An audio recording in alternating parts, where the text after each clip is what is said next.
Jeremías capítulo 47. Empezamos ya desde que el capítulo 46, el profeta Jeremías, ya estamos al final de su libro, de sus profecías. Antes del capítulo 46, en el 45 tenemos una breve profecía a Baruch que se remonta en los días del rey Joacim, y terminamos en el capítulo 44, el final de las profecías de Jeremías, digamos en el orden cronológico. Como he dicho en otras ocasiones, nosotros aquí en el occidente estamos acostumbrados a leer la historia en forma cronológica, lo que primero sucede y luego así vamos, ¿verdad? Avanzando por el tiempo. Pero los hebreos no son así, ellos pueden ir poniendo las piezas como sea, y es parte de la forma de escribir de ellos. Y vemos que las profecías de Jeremías se intercambian con el tiempo, no van en un orden cronológico.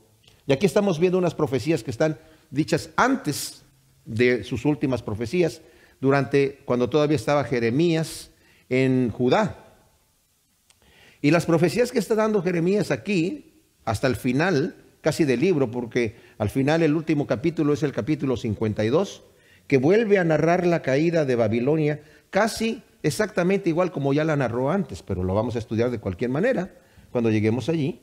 Pero aquí va a estar hablando acerca de los juicios que Dios está trayendo a las ciudades, a las naciones que estaban rodeando a Israel, naciones gentiles. Ya vimos a una de Egipto. Egipto no está rodeando a Israel, pero Egipto era una ciudad, era una nación que se mostraba amiga con Israel, pero en realidad tomaba ventaja de ellos, ¿verdad? O sea, era un amigo traicionero. Entonces el Señor está trayendo juicios. Y les digo una cosa aquí, como a manera de preámbulo, de introducción, ¿verdad? De prefacio a este asunto que estamos viendo aquí, que es, aparentemente son un poquito depresivos los juicios que están aquí, porque son juicios de Dios tremendos. Pero esto es, ¿saben para qué? Que sepamos nosotros que cuando Dios dice algo, lo dice en serio. Y Dios aquí va a estar utilizando a Babilonia como su mano, su espada para traer el castigo. En el libro de Habacuc tenía un problema, porque le estaba diciendo al Señor. Habacuc era una persona que tenía mucha información, porque estaba muy conectado con la gente que estaba en los altos puestos del gobierno, y tenía mucha información interna de los asuntos, cómo se movían, y veía toda la perversión y toda la depravación y todas las cosas sucias que estaban sucediendo. Y le dice: Señor, ya no quiero yo saber esto, porque estoy viendo tanta injusticia y tú no haces absolutamente nada. No me permitas ver esto, porque si tú no vas a hacer nada. Y el Señor le dice: yo estoy haciendo una obra que si te la digo, no me la vas a creer, te van a reteñir los oídos. Pues a ver, dime, Señor. Voy a traer al imperio de Babilonia para que castigue a mi pueblo que está haciendo todas estas injusticias. Y le dice: Señor, pero nosotros estamos mal, pero ellos están peor. ¿Cómo los estás trayendo una nación tan terriblemente perversa para castigarnos a nosotros? Dice: te dije que no me ibas a creer, pero así es la cosa, ¿verdad? Entonces el Señor utilizó a Siria para castigar a Israel, que era el reinado del norte, las 10 tribus que estaban al norte. Porque se dividió, ustedes saben, el reinado de todo Israel se dividió en lo que fue después Israel y Judá, ¿verdad? De ahí que después de que se llevaron cautivos a los de Judá a Babilonia, regresaron con el nombre de judíos, como los conocemos hoy en día, aunque son israelitas. Pero el detalle es que el Señor utilizó a Siria para castigar a Israel, ¿verdad? Y se los llevaron cautivos. Y a Siria eran terribles, eran los terroristas de la época, ¿verdad? Cuando capturaban a la gente realmente era un terror. Pero los babilonios también. Y el detalle es que Asiria era perversa.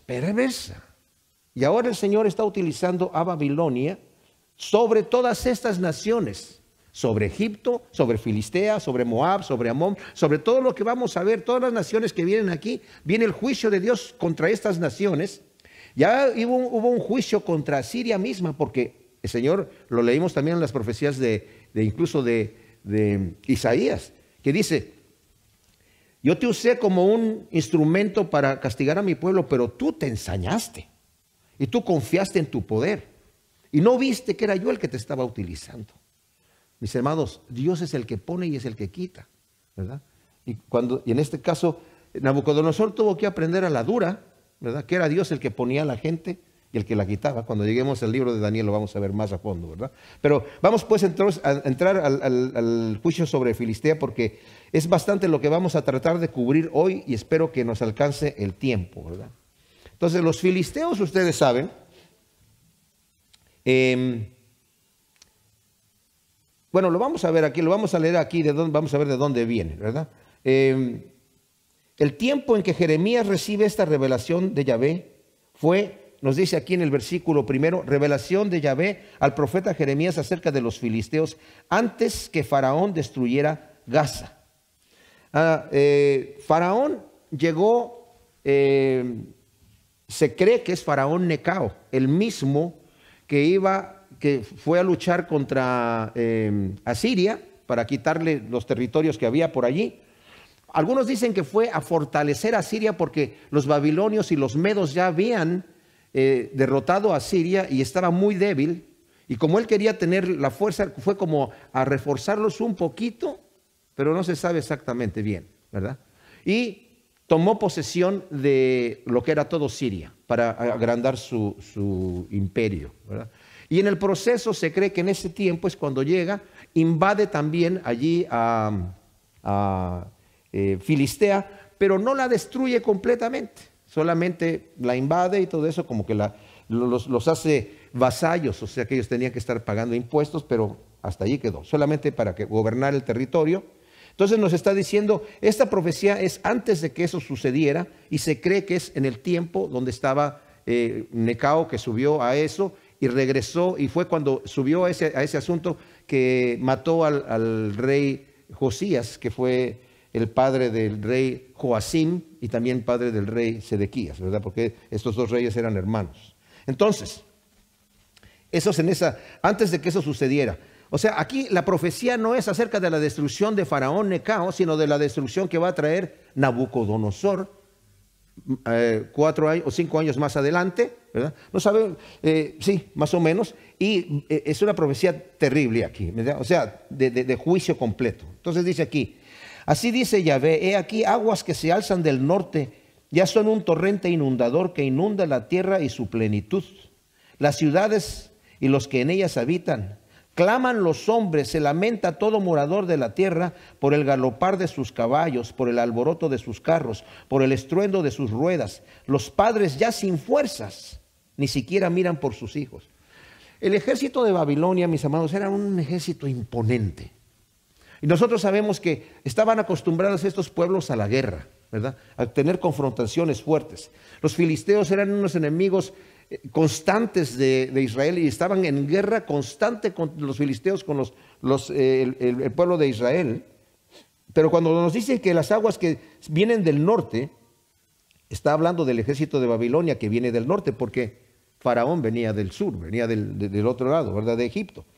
Y ya son un torrente que está inundando y va arrasando, imponente, todas las ciudades y todos sus moradores. O sea, venía Babilonia arrasando con todo.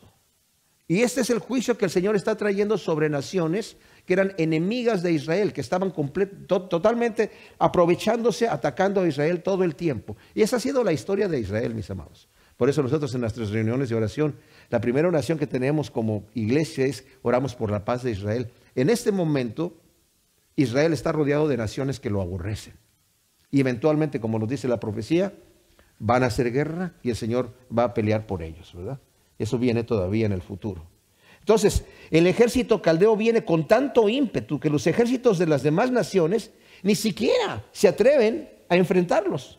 Solo pueden clamar, aterrados, gritar ante el estrépito de galopar de los caballos, el alboroto de los carros y el estruendo de sus ruedas. O sea, se intimidaban tanto al ver este ejército tan potente. Tanto así que Faraón salió a pelear contra el ejército de los caldeos y fue derrotado completamente, porque salió primero Nabucodonosor para tomar posesión de lo que había conquistado Faraón allá en Siria y en todos estos lugares allí. Entonces Faraón vino con todo su ejército. El ejército de Faraón, como lo vimos la vez pasada, cuando vimos la profecía de Egipto, era un ejército de mercenarios fuertes. Los egipcios no estaban en el ejército, estaban muy débiles los egipcios porque estaban muy acostumbrados a la vida muy fina. Entonces no había egipcios en el ejército, todos eran mercenarios del norte de África, ¿verdad? Y era gente que estaba muy fuerte para la guerra, pero en ese tiempo perdieron miles y miles de hombres, ¿verdad? En esa guerra que tuvieron. Y después, cuando estaba ya Nabucodonosor rodeando a Judá, ¿verdad?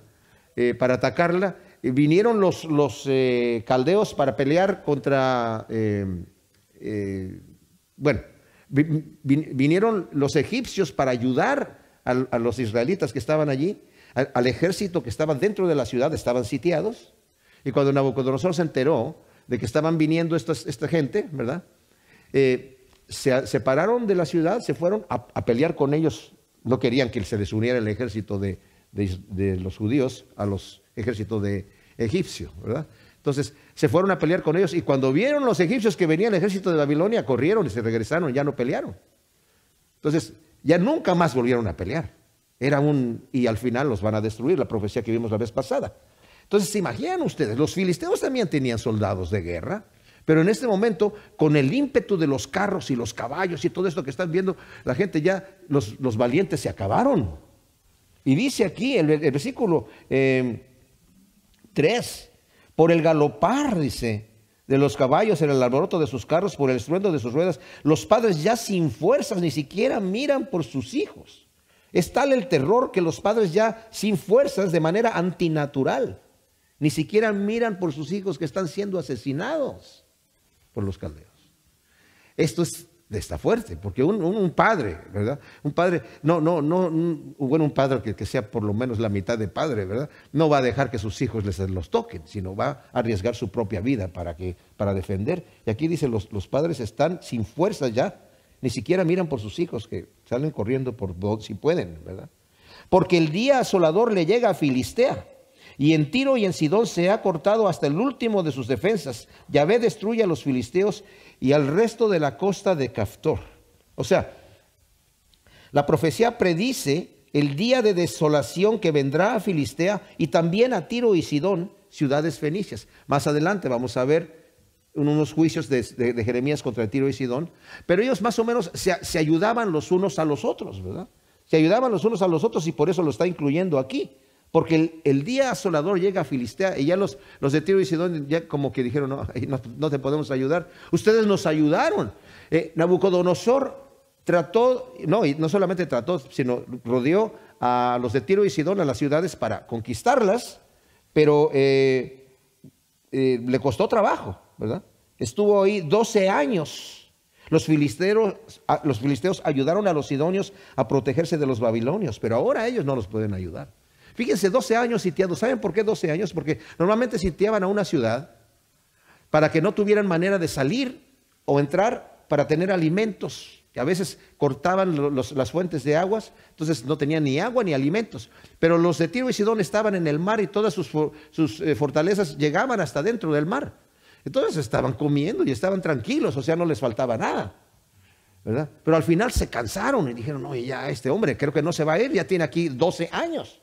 Entonces lo que hicieron fue que como los eran diestros, no podían atacarlos por el mar, porque estos tenían una flota de armamento marino tremendo, ¿verdad? Entonces, mejor que la de los babilonios, ellos no tenían eso. Entonces, ellos con sus barcos se llevaron todos los bienes y mudaron todas las cosas a una isla que estaba enfrente, ¿verdad?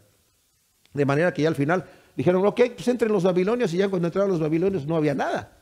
Pero arrasaron con la ciudad, pero no había nada, ¿verdad?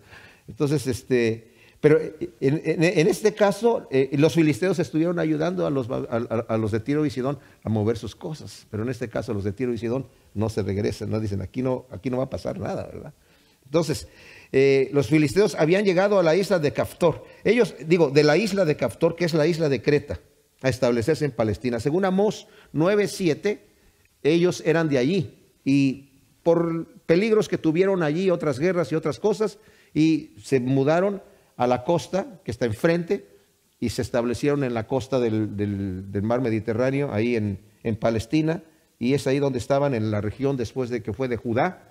Y cuando llegó Josué para invadir allí, los de Judá no quisieron totalmente derrotar a los filisteos como era la orden del Señor, sino que nada más los hicieron esclavos. Y el Señor dijo, como no los quisieron derrotar, ahora ellos van a estar como espinas en sus costados y no los van a poder echar nunca de ahí. Bueno, versículo 5 dice, Gaza está rapada, Ascalón reducida a silencio, hay remanente de gigantes.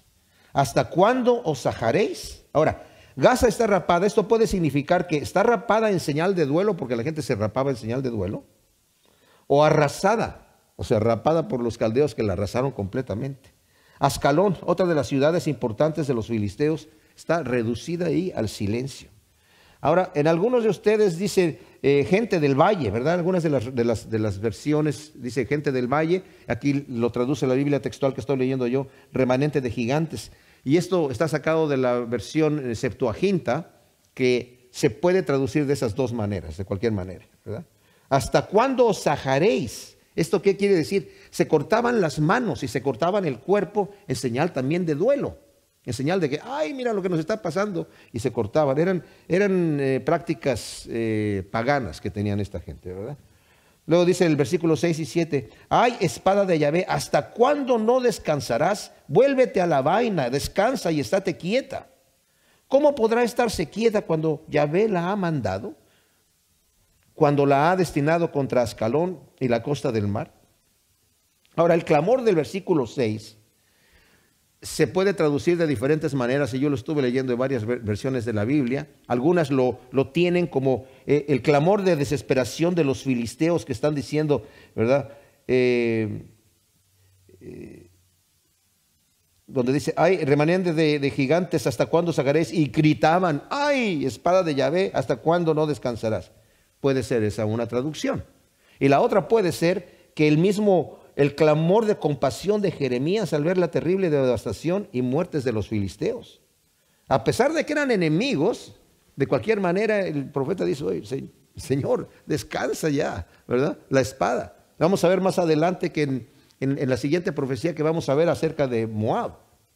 El mismo Jeremías gime por ver la destrucción que va a venir, y el mismo Señor, el mismo Dios también gime porque Él no quiere destruir a la gente. Él no quiere la muerte del impío, como lo dicen en Ezequiel, ¿verdad?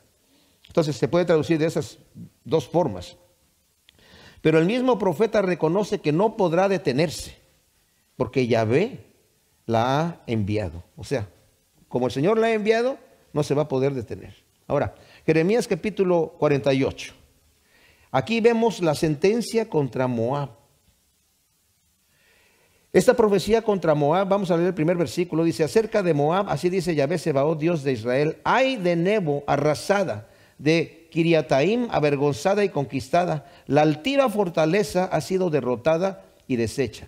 Mis amados, mientras estamos estudiando estas profecías, como dije yo, como son bastante oscuras, en el sentido de que es un castigo, lo que debemos ver es la razón por la cual el Señor castiga a estas naciones. Y aquí vamos a ver que la nación de Moab era un pueblo que era muy soberbio, enemigo acérrimo ¿cómo se llama? De Israel, aunque eran parientes, como vamos a ver un poquito más adelante.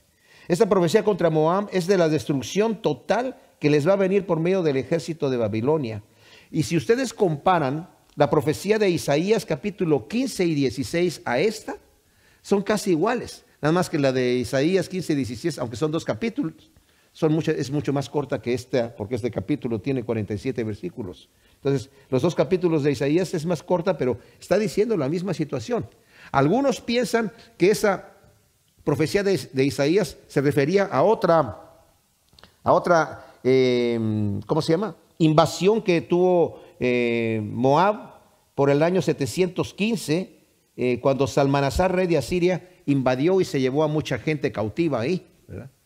Pero la misma profecía de Isaías dice, al final termina, bueno, sí, a ver, vamos a leer rápidamente el último capítulo de los últimos versículos del capítulo 16, termina diciendo el versículo 13, esta es la palabra que Yahvé habló antes acerca de Moab.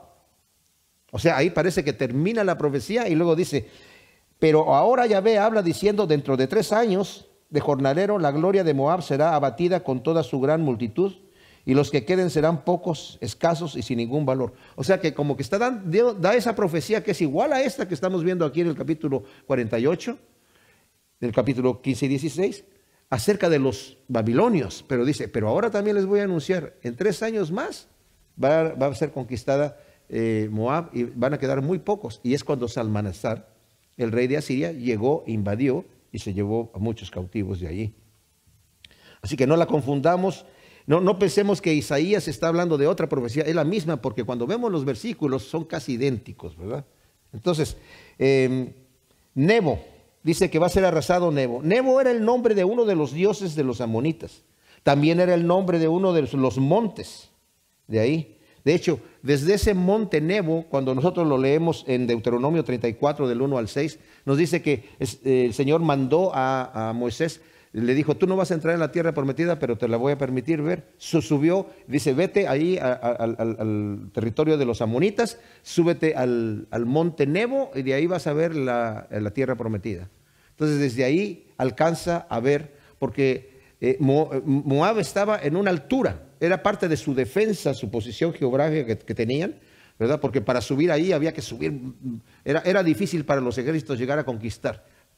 Naturalmente estaban bien defendidos, y por el otro lado, por el lado del sur, tenían el gran desierto de Arabia. Entonces muy pocos llegaban, estaban muy tranquilos, como vamos a ver aquí, estaban muy pacíficos, como Sodoma y Gomorra. Tenían tanta abundancia que había mucha ociosidad y mucha perversión, ¿verdad? Entonces, en ese mismo monte donde el Señor le mostró a Moisés la tierra prometida, ahí murió Moisés. Y ahí lo enterró el Señor, aunque nos dice también ahí en Deuteronomio, nadie sabe exactamente el lugar en donde fue enterrado Moisés, pero el Señor lo enterró, porque subió solo al monte Nebo, a este monte. Pero también es el nombre de de las ciudades de Moab, que aquí se está refiriendo a la ciudad que va a ser arrasada. La altiva fortaleza, ¿verdad? Que como les digo, tenían esa posición geográfica privilegiada, va a ser arrasada. Ahora, los moabitas, nos dice aquí el versículo 2, Moab no se alabará ya más en Hesbón, tramaban contra ella, vamos a destruirla como nación, oh Madmena, reducida hasta el silencio con la espada en pos de ti. Cuando leemos varias de las ciudades ahí, ¿verdad? En algún punto nos vamos a brincar hay 2 versículos que nos hablan de muchas de las ciudades y no necesitamos saber los nombres de las ciudades, pero en cada lugar vamos a ver que está hablando como referencia a una ciudad como forma poética, ¿verdad? Ahora, los moabitas eran descendientes de Lot. Ustedes saben que cuando Lot salió de Sodoma y Gomorra, los ángeles se lo llevaron a su mujer, ¿verdad? Yo creo que un ángel agarró a las 2 hijas de Lot y el otro agarró a Lot y a su esposa y afuera, ¿verdad? Salieron corriendo. Pero después la mujer volteó y quiso regresar y se convirtió en estatua de sal. Sabemos que eso dice la Escritura. Entonces quedaron las 2 mujeres solas que quisieron ir a una ciudad y que les pidió Lot, ¿verdad? Y después se asustaron tanto que mejor se fueron al monte. Y las hijas dijeron, oye, nuestro padre, pensaron, somos los únicos sobrevivientes del planeta. Nuestro padre y nosotras 2. Dice, para conservar la humanidad, vamos a embriagar a nuestro padre. Y le dijo la mayor a la menor, yo me acuesto hoy con él esta noche y la siguiente noche te acuestas tú con él. Y dice la Escritura, nos dice en Génesis, que sus hijas embriagaron a su padre y se acostó la mayor primero con ella y luego la menor, y él no lo supo, estaba tan ebrio que no se dio cuenta. El detalle es que la mayor concibió y su hijo fue Amón, el padre de los amonitas, ¿verdad? Y la otra fue el padre de los moabitas. Estos eran, pues entonces, parientes, digamos, de Israel.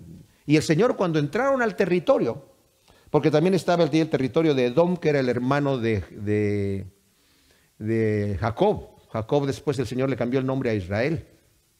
El Señor les dijo, cuando entren a poseer la tierra, prometida, que ellos estaban allí en esa región, no toquen el territorio de Edom, ni el de Amón, ni el de Moab, porque esos son los di yo a los hijos de Lot, y el otro es el hermano de Jacob, respeten, aunque no servían a Dios para nada. El Señor dice, respeten eso, ustedes tomen otra situación ahí. Entonces, eso fue lo que pasó. Moab también, cuando iba entrando Israel a la tierra prometida, se lo leemos ahí en Números capítulo 22, el rey Balac de Moab contrató a Balaam el profeta para que viniera a maldecir al pueblo de Israel, ¿verdad? Y vemos que este profeta quiso venir a maldecirlo, pero el Señor al final lo reprende y le dice, tú vas a decir lo que yo te diga, porque si no, ok, sí Señor, yo. Entonces al final termina bendiciéndolo, ¿verdad? Y no le permite que lo maldiga, pero este es Moab, ¿verdad? Moab siempre estuvo en conflicto con Israel, siempre en conflicto, ¿verdad? Dice, Moab ya no se alabará más. El gran pecado de Moab era su soberbia. Fíjense, el versículo 29 y 30 dice, hemos tenido noticia de la soberbia de Moab, de su soberbia desmedida, de su arrogancia, de su orgullo e insolencia, de su altivez de corazón. Wow. Este es el gran, dice, va a ser reducida completamente al silencio. Esta es la profecía que el Señor está dando acerca de Moab. En el versículo 3 del capítulo 48, continúa Jeremías dándonos esta sentencia contra Moab, que como dije yo, era una nación vecina a Israel, hasta cierto punto protegida por el Señor, porque les prohibió a los israelitas no la toquen cuando vayan a entrar a la tierra prometida, respétenla. Pero ellos siempre estaban en conflicto con Israel. Vamos a ver más adelante que cuando Israel era atacada, ellos hacían fiesta. Y siempre quisieron de alguna manera tomar el territorio, porque el rey Seón, cuando llegaron ellos y quisieron pasar por Edom, que estaba al sur de Moab, estaba Edom, Moab, y luego Seón y Madián al norte, ¿verdad? Entonces quisieron pasar por allí, y los edomitas les dijeron, no pueden pasar por aquí. Entonces salió el ejército ahí, como no podían tocar allí, dijeron, no vamos a tocar ninguna cosa, nada más vamos a pasar directamente, no vamos ni a beber el agua. No, salió el ejército ahí. Y bueno, tuvieron que darle la vuelta, y es ahí cuando el pueblo se rebeló nuevamente contra el Señor y empezaron a murmurar, y el Señor les dio un castiguito ahí, ¿verdad? Pero después le dieron una vuelta, rodearon también el territorio de Moab, e iban a entrar por el territorio de Seón, que estaba en medio. Seón era el lugar que este rey había conquistado parte del territorio de Moab y se los quitó. Entonces ya era del rey Seón. Y llegaron ahí los israelitas a decir, queremos pasar por aquí, no vamos a hacer nada más. Y el rey salió con su ejército, ya no a impedirles el paso, como en el caso de Edom, sino a hacerles la guerra. Entonces el Señor les dio la victoria a Israel y tomaron ese territorio. Después Moab lo quiso recuperar, pero no tenía derecho a hacerlo, ¿verdad? Porque ya no era de ellos. Los israelitas se lo quitaron a otro rey, pero ese es otro detalle. Estoy hablando de esto para que veamos que los moabitas constantemente estaban en pugna con los israelitas. Y es algo que lo vamos a ver aquí, parte del juicio que Dios les va a traer aquí. Entonces, versículo 3 dice, voz de clamor de Horonaim, asolamiento en gran desolución. Moab ha sido destruida, sus pequeños prorrumpen en gritos. Por la cuesta del Huid suben con llanto incesable, y por la bajada de Horonaim los enemigos oyen el clamor y el quebranto. Huid y salvad vuestra vida, y sed como el asno montés en el desierto. Wow, esto es tremendo. El gozo y el orgullo de los moabitas, que como vimos era su gran soberbia que tenían, se va a convertir en llanto y alarido, de tal manera que hasta los niños pequeños prorrumpen en gritos ante la espada de los caldeos. Los caldeos, mis amados, no respetaban anciano, mujer, niño, nada. Arrasaban con todo. Lo que querían se lo llevaban cautivo, y lo que no, los mataban ahí, ¿verdad? Y generalmente si había algo que valía la pena, lo mataban.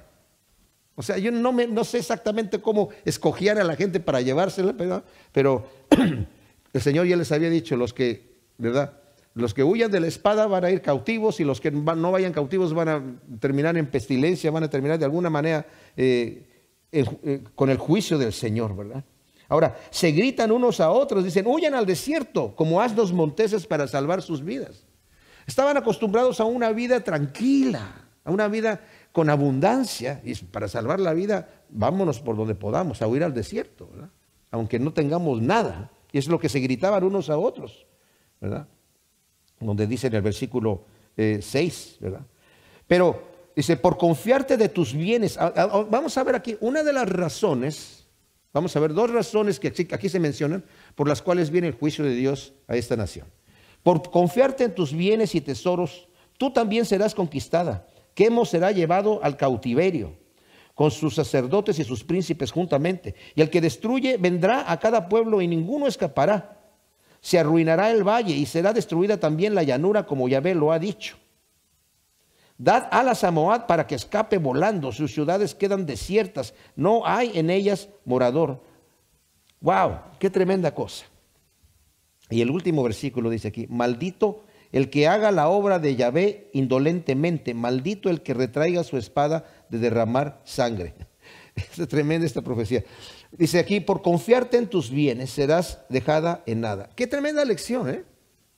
Se estaban confiando en lo que ellos tenían, porque eran muy ricos, tenían mucha abundancia de ganado, ¿verdad? Mucha abundancia de todo. Pero también es una tremenda lección, porque el Señor nos dice en Mateo 16, 26, ¿de qué le aprovecha al hombre si se gana todo el mundo y pierde su alma? Confiando en tus riquezas, en tus posesiones, ¿verdad? En vez de confiar en el Señor. Luego dice aquí, ¿verdad?, que Quemos va a ser llevada, dice el versículo 7, en cautiverio con sus sacerdotes y sus príncipes juntamente. Quemos era el principal dios de los moabitas. Tenían muchos dioses, eran politeístas, pero él es llevado en cautiverio con sus sacerdotes y sus príncipes. Generalmente los dioses, estas estatuas que tenían, las hacían de oro, las hacían de plata, algo así. Y era costumbre en la guerra que cuando conquistaban una nación, ¿verdad?, o destruían los dioses, o si valía la pena, si valía el oro, la plata o lo que fuera, se lo llevaban, ¿verdad?, cautivo al dios, ¿verdad? Imagínense un dios que se puede llevar cautivo. Como Labán cuando sale a buscar a Jacob, ¿verdad? Porque se había huido ya con sus dos esposas, que eran hijas de Labán, porque Labán le estaba robando, ¿verdad?, todo el tiempo, y estaban ya en conflicto. Entonces sale y le dice, ya cuando lo encuentra, está muy furioso y le dice, mira, no solamente, porque Raquel se había llevado los dioses de su papá y los había escondido, ¿verdad? Entonces sale Labán y dice, no solamente es malo que te hayas ido y te hayas llevado a mis dos hijas, pero eran sus esposas, y a mis nietos, no me dejaste ni besarlos, pero lo que más me da coraje es que te robaste a mis dioses. ¿Se imaginan ustedes un dios que se lo puedan robar? Bueno, aquí se están llevando uno, ¿verdad? Al de los moabitas se lo están llevando. La destrucción será total, tal como Yahvé lo ha dicho, y que la palabra de Dios, ¿verdad?, permanece para siempre, porque lo dice el versículo 8. Será destruida también la llanura como Yahvé lo ha dicho. Ninguno va a escapar. Ahora, cuando dice maldito el que haga la obra de Yahvé indolentemente, esto se está aplicando aquí, directamente a la espada de Babilonia que Dios ha enviado a aplicar el castigo como la rebelión de Saúl. Miren esto, mis amados. El Señor está enviando a Babilonia a aplicar el castigo.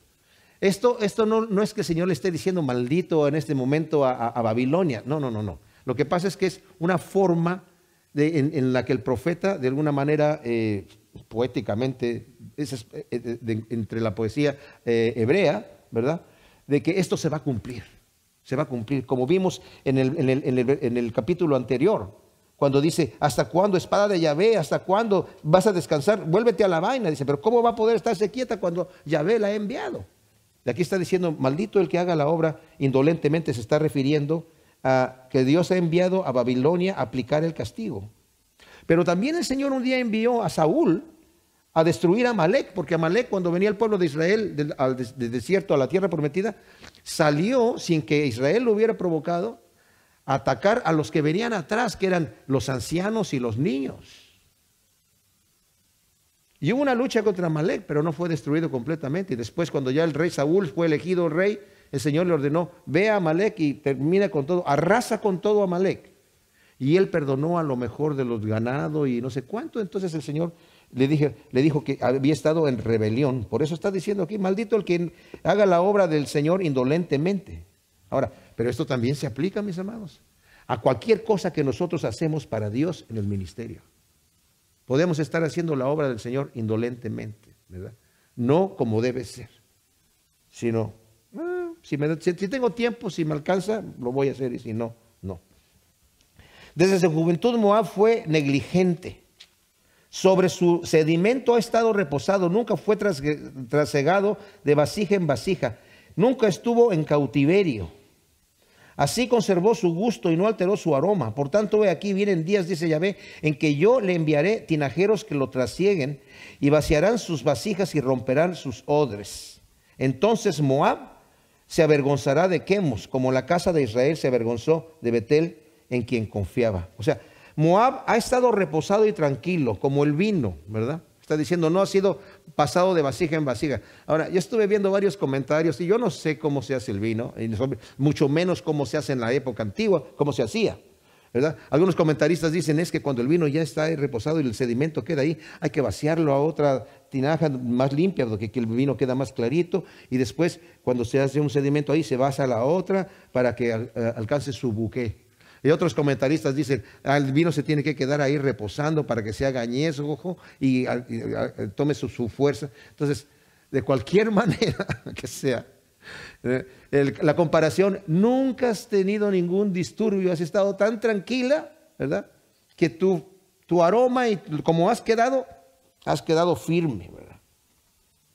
Pero ese olor ahora es pútrido, ese olor porque es malo, o sea, sigue tan malo como siempre, te has quedado allí, nadie te ha movido, como Sodoma y Gomorra, que vivían tranquilos, había tanta abundancia de fruto de lo que tenían, que como estaban ociosos, solamente tenían que alzar la mano para recoger el fruto, se dedicaron a todo tipo de perversión. Dice, pero nunca estuviste en cautiverio, fuiste una ciudad muy tranquila. Pero cuando Nabucodonosor asoló Judá y Jerusalén, los moabitas se regocijaron haciendo burla de la triste suerte de Israel. Lo vamos a ver más adelante, que lo va a decir aquí. Tú te jactaste de Israel cuando estaba siendo atribulada. Y ahora les va a enviar tinajeros que los trasieguen, o sea, que los sacudan y los arranquen de su soberbia. Entonces dice, Moab va a ser avergonzada de su Dios. Ahora, fíjense un detalle aquí, mis amados. Esto de estar vaciado de un lugar a otro es en cierta manera cuando el Señor nos mueve el terreno, ¿verdad? Y nos pasa de un lugar a otro y no nos gusta.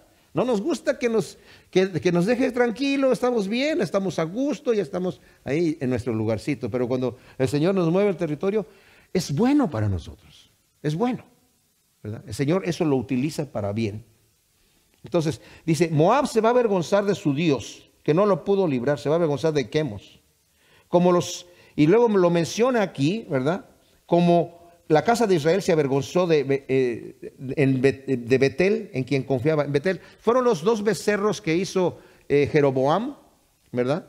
Y puso uno en Dan y otro en Betel, y le dijo al pueblo de Israel, cuando se dividió el reinado en Israel y Judá, ese es los dioses que te sacaron de la tierra de Egipto, porque tenía temor de que si se iban a Jerusalén a adorar en el templo de Dios, se fueran con el rey Roboam y entonces ya iba a perder a la gente. Entonces hizo esta situación. Y el pueblo estaba confiando en esos dioses, y cuando llegaron los asirios, dice, se avergonzaron de sus dioses porque no los pudo librar. No lo pudo, el que estaba allí en Betel no los pudo librar, ¿verdad? Por eso lo está diciendo aquí. Se van a avergonzar. Entonces dice el versículo 14, ¿cómo decís, somos valientes, hombres robustos para la batalla? Moab está asolado, sus ciudades han subido en humo, sus jóvenes más escogidos descendieron al degolladero, dice el rey, cuyo nombre es Yahvé Sebaot. Este es el rey de reyes, el que está hablando aquí. La calamidad de Moab está pronta, su mal se apresura en gran manera. Moab se jactaba de sus hombres fuertes, nosotros podemos, ¿verdad? Pero en este momento, delante de los caldeos no pueden hacer nada. Y sus jóvenes escogidos están siendo degollados. Y se cumple la palabra del Rey de Reyes. Dice el versículo 17, compadeceos de él todos los que lo rodeáis y todos los que conocéis su nombre. Decid, ¿cómo fue quebrado el cetro fuerte, el bastón de majestad? Desciende de tu gloria y siéntate sedienta, oh hija que habitas en Dibón. Te está hablando a Moab. Porque sube contra ti el destructor de Moab para destruir tus fortalezas. El profeta llama a los vecinos de Moab a compadecerse del castigo que están recibiendo allí, pero también les hace un llamado a los moabitas a que se arrepientan de su orgullo y se humillen. Luego dice, párate en el camino y observa, oh habitante de Aroer. Aroer estaba en una de las ciudades lejanas de Moab, a la orilla, ¿verdad? Pregunta al que huye y a la que escapa, ¿qué aconteció?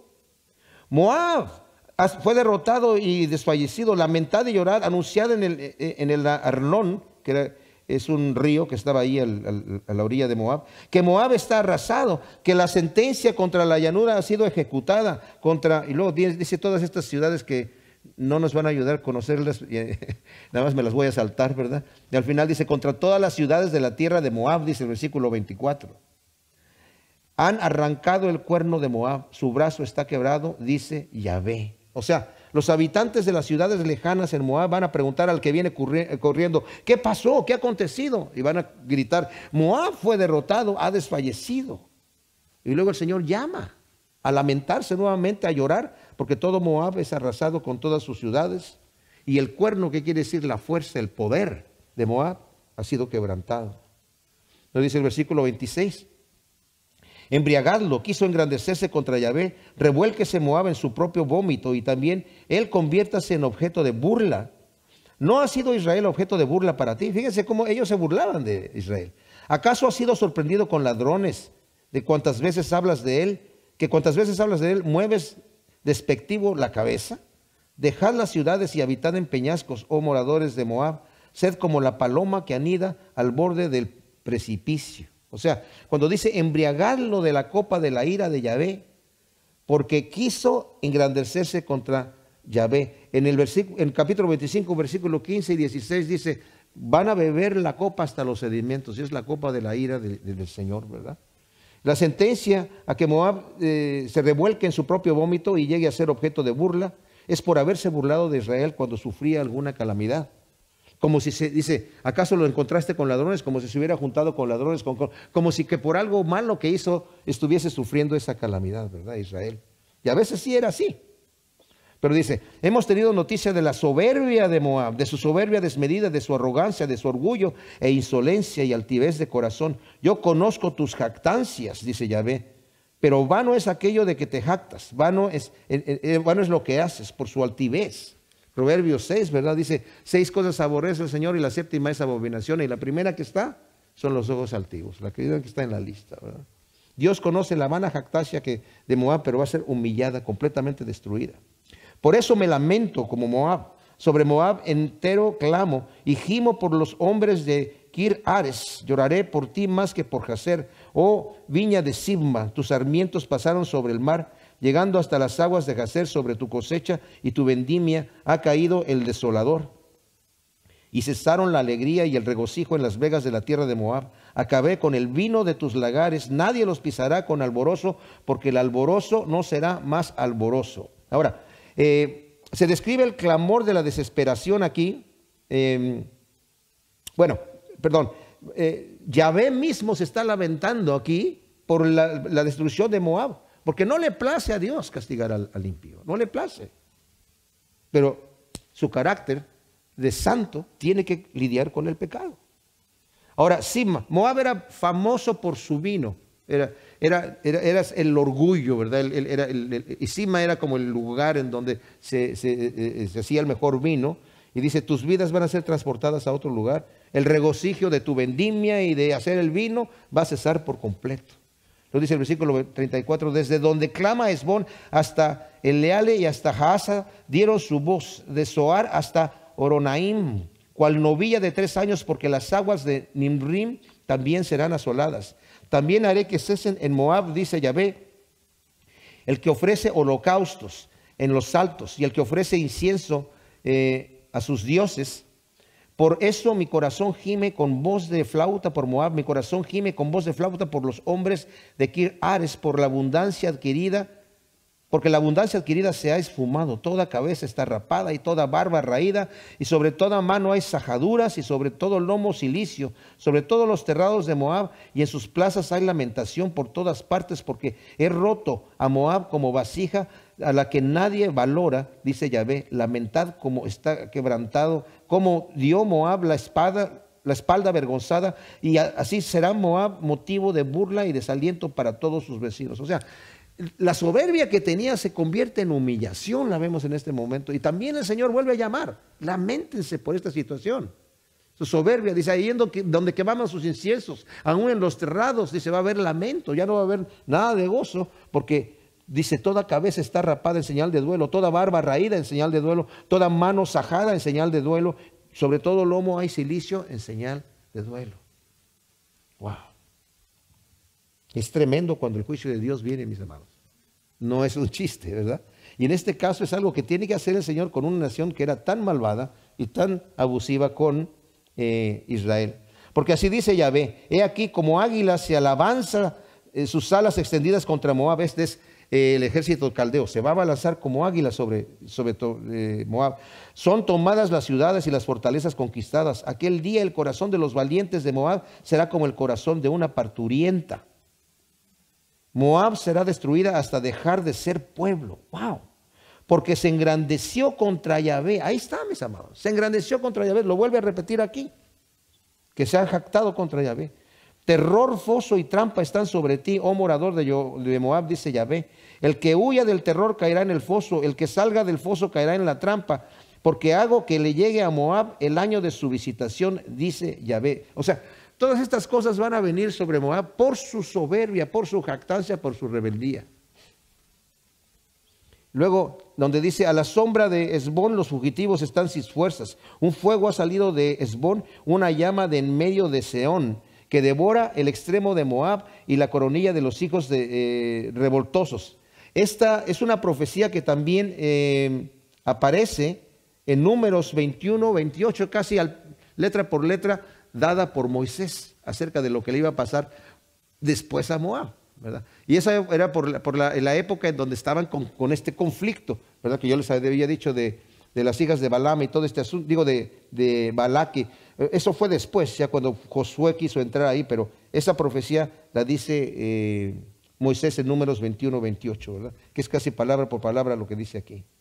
Y luego dice, ay de ti, Moab, pereció el pueblo de Quemos, tus hijos marchan en cautiverio, tus hijas parten para el desierto. Y hasta donde vemos allí, decimos, qué tristeza, qué oscura está esta situación, qué terrible que vengan los juicios de Dios de esta manera. Mis amados, la palabra de Dios se cumple. Pero fíjense lo que dice el último versículo. Dice, en el postrero de los tiempos haré volver a los cautivos de Moab, dice Yahvé. Hasta aquí la sentencia de Moab.